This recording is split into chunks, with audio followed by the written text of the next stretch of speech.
Hello beautiful people, welcome back to my channel Sudharchana Reddy. నేను అర్చన. అందరు ఎట్లరు మంచిగా? మేము కూడా మంచిగా ఉన్నాం. మరొక ఇంట్రెస్టింగ్ లాగుతూ నేనైతే మళ్ళీ వచ్చేసిన. దానికన్నా ఛానల్ చూడడం ఇదే ఫస్ట్ టైం అయితే ప్లీజ్ లైక్ చేయండి, షేర్ చేయండి, సబ్స్క్రైబ్ చేయడం మాత్రం అసలు మర్చిపోకుండా. నన్ను ఇన్స్టాగ్రామ్లో కూడా ఫాలో అవ్వండి. మీ సలహాలు సూచనలు ఉంటే కామెంట్ సెక్షన్లో తప్పకుండా కామెంట్ చేయరు. సో ఈరోజు లాగిందంటే మా రథసప్తమి మేము ఎట్లా సెలబ్రేట్ చేసుకుని ఆయన నాకున్న డౌట్స్ అవన్నీ మీతో షేర్ చేసుకోబోతున్నాను అనమాట.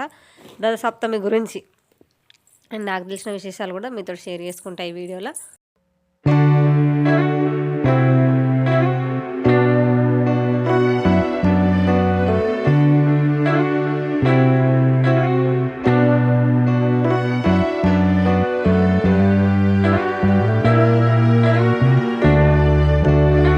యాజ్ యూజువల్ పొద్దుగాల లేచి పొద్దుగాల పనులు కంప్లీట్ చేసేసుకుంటున్నా ఆ రోజు. అండ్ ఆ రోజు రథసప్తమి కదా, సో ఇంటి ముందు రథం ముగ్గేద్దాం అన్నట్టుగా రథం ముగ్గేస్తున్నాను నేను. నాకు వచ్చిన చిన్న సింపుల్ ముగ్గేసిన, పెద్దది ఏమీ వేయలేదు ఎందుకంటే అప్పటికే ఎండ్ వచ్చేసింది ఇంకా. అందుకనేసి చిన్న ముగ్గేసేసిన, సింపుల్గా ఉండాలి, బాగుండాలి. సో అకేషన్ని సెలబ్రేట్ చేసుకున్నట్టుగా ఉండాలన్నట్టుగా మేమైతే వేసేసుకున్నాము.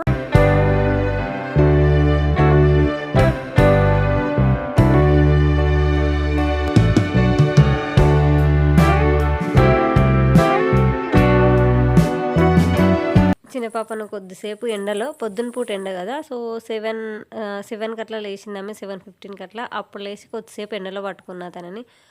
తను మెలకు అయ్యేంతసేపు అట్లనే ఎత్తుకొని ఉంటాం. తను మెలకు కాగానే వదిలేస్తాం, ఇంకా తన ఇంట్లోకి బయట తిరుగుతూనే ఉంటుంది.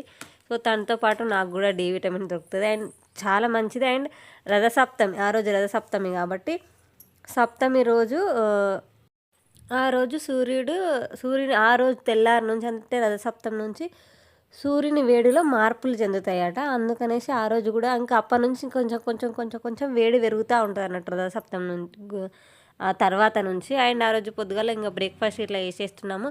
అండ్ రథసప్తమి గురించి ఈ సంగతికి వస్తే, ఫస్ట్ నేనైతే రథసప్తమి సెలబ్రేట్ చేసుకుందామనే ఉండే నా మైండ్లో. సో దానికోసానికి చిక్కుడు ఏమేమి కావాలి, ఎట్లా చేసుకోవాలని నేనైతే యూట్యూబ్లో సెర్చ్ చూసిన. సో ఏమంటారు, సూర్యభగవాన్ విగ్రహం కానీ లేదంటే ఫోటో కానీ ఏదైనా ఉండాలి, చిక్కుడుకాయలు ఉండాలి అని ఇవన్నీ తెలుసుకున్నాను. ఆయన ఎందుకు చేస్తారు మరి రథసప్తమి ఎందుకు చేస్తారో కూడా తెలుసుకోవాలి కదా.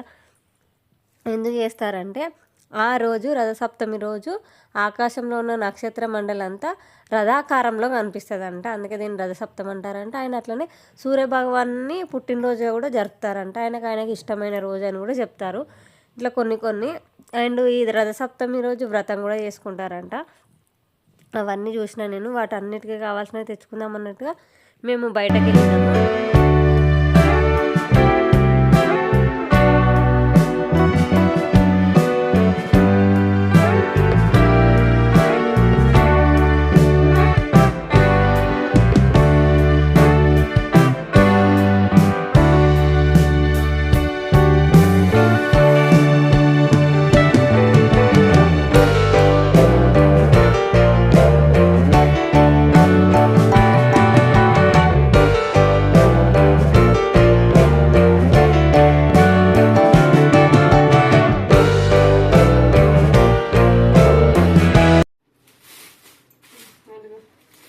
ఇన్ని ఫోటోలు ఉండగా ఇంట్లో మళ్ళీ ఈ ఫోటో ఎంత తెచ్చినాయి? ఇన్ని ఫోటోలు ఉన్నా కూడా ఒకసారి ఫోటో కళ్యాణ వెంకటేశ్వర స్వామి ఫోటో గురించి ఎప్పటి నుంచో వెతుకుతున్నా నేను. బట్ ఇంకా కొంచెం చిన్న సైజు, బట్ ఇంతకంటే చిన్న సైజు ఉండదట. ఒకసారి ఇలా కూడా శివయ్య ఉన్నాడు, ఈడ బ్రహ్మ ఉన్నాడు, ఇట్లా ఆంజనేయ స్వామి ఉన్నాడు, సకల దేవతలు ఉంటారంట. ఇక ఇక్కడ చూడు, కుమారస్వామి, ఆంజనేయ స్వామి, ఋషులు, మునులు, సకల దేవతలు ఉంటారంట. అందుకే కళ్యాణ వెంకటేశ్వర స్వామి ఫోటో ఒక్కటి పెట్టుకుంటే చాలంట ఇంట్లో. ఆ ఫోటోలు ఏం చేస్తావు? అవన్నీ గుర్తు. ఇదేమో తిరుపతి పోయినప్పుడు తెచ్చుకున్నా, ఇదేమో మనం సత్యనారాయణ స్వామి కథ చేపించుకున్నప్పుడు అట్లా ఒక్కొక్క ఫోటో ఒక్కొక్క గుర్తు. ఇదేమో అన్ని దేవతలు ఉండాలి కాబట్టి ఈ ఫోటో దానికి. నేనైతే ఎప్పటి నుంచో, అంటే వరలక్ష్మి పోయినసారి వరలక్ష్మి వ్రతం అప్పటి నుంచి వెతుకుతున్నా నేను కళ్యాణ వెంకటేశ్వర స్వామి ఫోటో గురించి. ఆన్లైన్లో చూసిన, బట్ నాకు కావాల్సిన సైజు దొరకలేదు. బయట చూసిన కూడా నాకు కావాల్సిన సైజు అయితే దొరకలేదు. నేను అనుకున్న దానికంటే చాలా పెద్ద పెద్ద సైజులు నాకు దొరకనుండే. అంత పెద్దది వద్దు, నాకు చిన్నది కావాలని వెతికిన. బట్ నేను అనుకున్నంత చిన్నగా లేదు, కానీ ఇక అదే లాస్ట్ సైజు కళ్యాణ వెంకటేశ్వర స్వామి ఫోటో అంతకంటే చిన్న సైజు ఉండదు, ఎందుకంటే సకల దేవతలు ఉంటారు కాబట్టి అంతకంటే చిన్నగా ఉండదు, ఉంటే ఇట్లా అన్నీ మిస్ అవుతాయి అన్నట్టుగా అక్కడ అంకుల్ చెప్పినట్టు ఎప్పుడు ఏం ఫొటోస్ తీసుకున్నా దేవుని ఫొటోస్ ఆ అంకుల్ దగ్గరనే తీసుకుంటాను నేను. సో ఆయన చెప్పారన్నట్టు ఇంకా సరేలే ఇప్పుడు రావాలనుకుంటుండేమో ఆ ఇంకన్న బాబు మా ఇంటికి అన్నట్టుగా ఇంకా నేను తీసేసుకున్నా. అండ్ ఆ రోజు రథసప్తం అని చెప్పిన కదా నేను, సూర్యునికి అర్ఘ్యం ఇప్పిస్తున్నాను అన్నట్టు మా ఆయనతోటి. మనం ఏం పూజలు చేసినా కూడా దానికి ఫలితం వస్తుందో రాదో చెప్పలేం, కానీ ఇంటి యజమాని అంటే భర్త పూజ చేస్తేనే మనకు అందులో సగం ఫలితం వస్తుందంట. అందుకే మా ఆయనతో చేపించిన అట్లా ఏమంటారు అర్ఘ్యం ఇప్పించిన తర్వాత నేను పూజ ఎట్లా చేయాలని ఒకసారి ఆంటీని అడుగుదామన్నట్టుగా ఆంటీ దగ్గర పోయి ఆంటీని అడిగితే, నువ్వు ఎప్పుడు చేయలే కదా, అది ఇట్లా వంతన ఉండాలి, వంతన ఉంటేనే చేసుకుంటారు, అది అట్లా ఎవరు పడితే వాళ్ళు చేయొద్దు, అట్లా చేయొద్దు అని చెప్పింది ఆంటీ. ఇంకా ఎక్కడుంది ఎక్కడుంది ఎక్కడుంది బా బా దా దా దా నైనిషా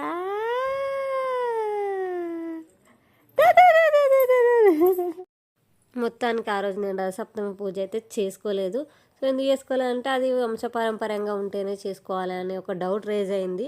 సో అందుకని నేను డ్రాప్ అయిపోయినా. అండ్ నేనేమనుకున్నా అంటే ఇప్పుడు నేను వినాయకుని ఇంట్లో పెట్టుకొని పూజ చేసుకుంటా, వరలక్ష్మి వ్రతం చేసుకోకపోయినా ఆ రోజు వాయనాలు వంచుకుంటా, ఇవన్నీ మాకు వంశపారంపర్యంగా లేకపోయినా కూడా నేను చేసుకుంటున్నా కదా, సేమ్ దానిలాగానే ఇది కూడా చేసుకోవచ్చు కావచ్చు, రథసప్తమి కూడా రథసప్తమి రోజు ఆ వ్రతం కూడా చేసుకోవచ్చు కావచ్చు అని నేను అనుకున్నా. బట్ చేసుకోవద్దని ఆ క్వశ్చన్ అయితే రేజ్ అయింది. సో ఎందుకు ఇట్లా డౌట్ ఉండి చేసుకోవడం ఎందుకు అనేది ఇంకా నేను వదిలేసిన. దీని గురించి క్లారిటీగా తెలుసుకున్న తర్వాతనే అప్పుడు మళ్ళీసారి ఇట్లా చేసుకుందాం అన్నట్టుగా నేను లైట్ తీసుకున్నా. అండ్ ఆ రోజు ఈవినింగ్ మేము చాట్ చేసుకుందాం అన్నట్టుగా నేను శనగపప్పులు రాత్రి నానబెట్టిన, పొద్దుగాల ఉడికిచ్చేసిన, ఉప్పు కొద్దిగా పసుపేసి ఉడికిచ్చి ఫస్ట్ పచ్చి కొన్ని తీసిన చిన్న పాప తింటుంది అనేసి. సో ఇక్కడ చాట్ రెడీ చేసుకున్నా అన్నట్టు. మా వారికి ఇట్లా బయట చాట్ కంటే ఇంట్లో చేస్తే ఇష్టం, బయట చేస్తే అస్సలు తినరు. బయట నుంచి తెచ్చుకుంటే అస్సలు తినరు, నన్నే తినమని చెప్తారు. ఏం లేదు, ఫస్ట్ వాటిని రాత్రి నానబెట్టుకోవాలి చెన్నాని, పొద్దుగాల దాన్ని వాటర్ వంచేసి అవి సపరేట్గా ఉప్పేసి ఉడికించుకోవాలి. తర్వాత ఒక ప్యాన్లో ఉల్లిగడ్డ, టమాటా, మన ఇష్టం బఠానీ ఇవన్నీ కూడా వేసుకోవచ్చు, ఉప్పు కారము, చాట్ మసాలా, ధనియా పౌడర్, జీరా పౌడర్, ఇట్లా అన్ని పౌడర్లు, ఉప్పు కారం కరెక్ట్ వాడాలి. ఇవన్నీ మంచిగా టమాటాలు మగ్గిపోయిన తర్వాత కొత్తిమీర కూడా వేసేసుకోండి. మీకు కొత్తిమీర ఫ్లేవర్ ఇష్టం అంటే లాస్ట్లో కూడా వేసుకోవచ్చు. నాకు మరి కొత్తిమీర స్మెల్ వస్తే మా వారికి నచ్చదు అన్నట్టుగా నేను అట్లా వేయలేదు, పోపులోనే వేసేసిన. ఇప్పుడు కొన్ని వాటర్ వేసేసుకోండి. అండ్ అట్లనే నేను చెప్పడం మర్చిపోయినా, వీటితోటి మనము చెన్న ఉడకేటప్పుడు ఒక ఆలుగడ్డ, ఒక క్యారెట్ కూడా ఉడికిచ్చేసుకోండి, వాటిని స్మాష్ చేసేసుకోండి.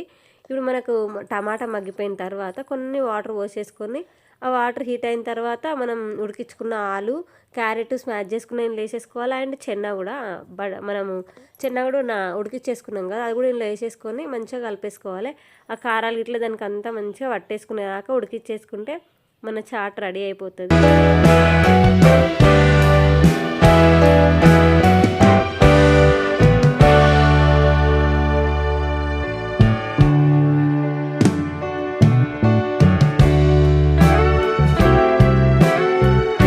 చాట్ రెడీ అయిపోయింది. మీకు ఇంకొంచెం వాటరీగా తినాలి, జ్యూసీగా తినాలనుకుంటే ఇంకా కొన్ని ఎక్కువ వాటర్ పోసేసుకోవచ్చు. మరి నాకు అట్లా తినాలని లేకుండే అందుకనే డ్రైగా చేసేసుకున్నా. సో మీద సేవ్, నా దగ్గర సేవ్ లేదని నేనేం చేసిన, అప్పుడు మురుకులు, కొత్తిమీర అండ్ పెరుగు, ఆనియన్ వేసుకొని తినేసినాము. మాకు ఎంత నచ్చిందంటే ఫుల్ నచ్చింది. మేము తినడం వీడియో తీసుకోవడం కూడా మర్చిపోయినా, అంత నచ్చింది, అంత బాగా కుదిరింది. అండ్ చిన్న పాపనేమో పచ్చి చెన్నానే, అదే ఉడికిచ్చిన చెన్నానే తిన్నది.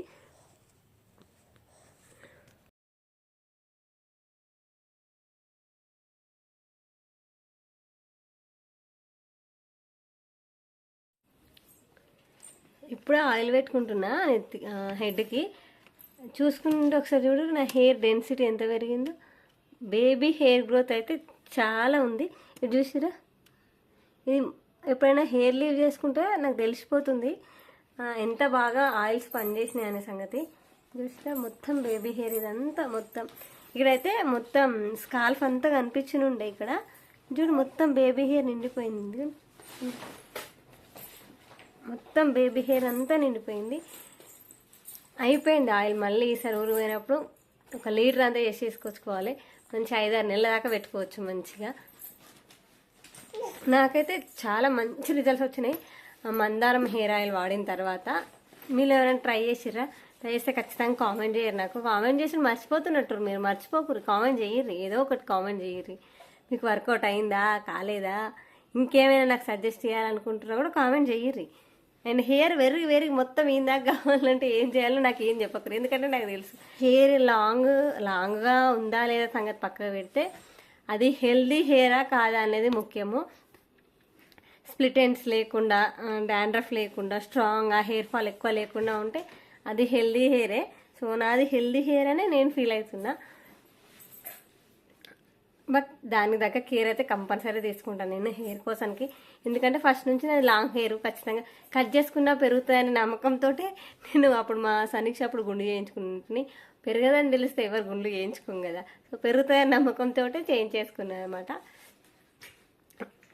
టాపిక్ ఏంటంటే నాకు మందారం హెయిర్ ఆయిల్ చాలా యూజ్ అయింది.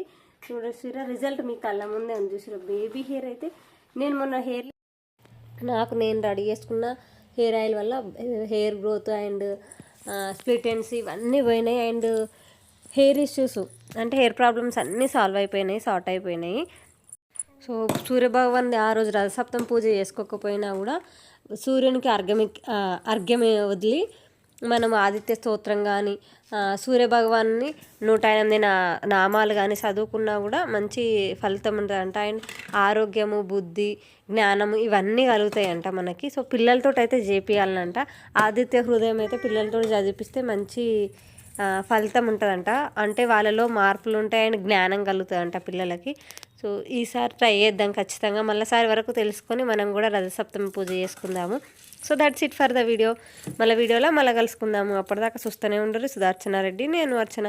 Thank you for watching this video till the end. Bye.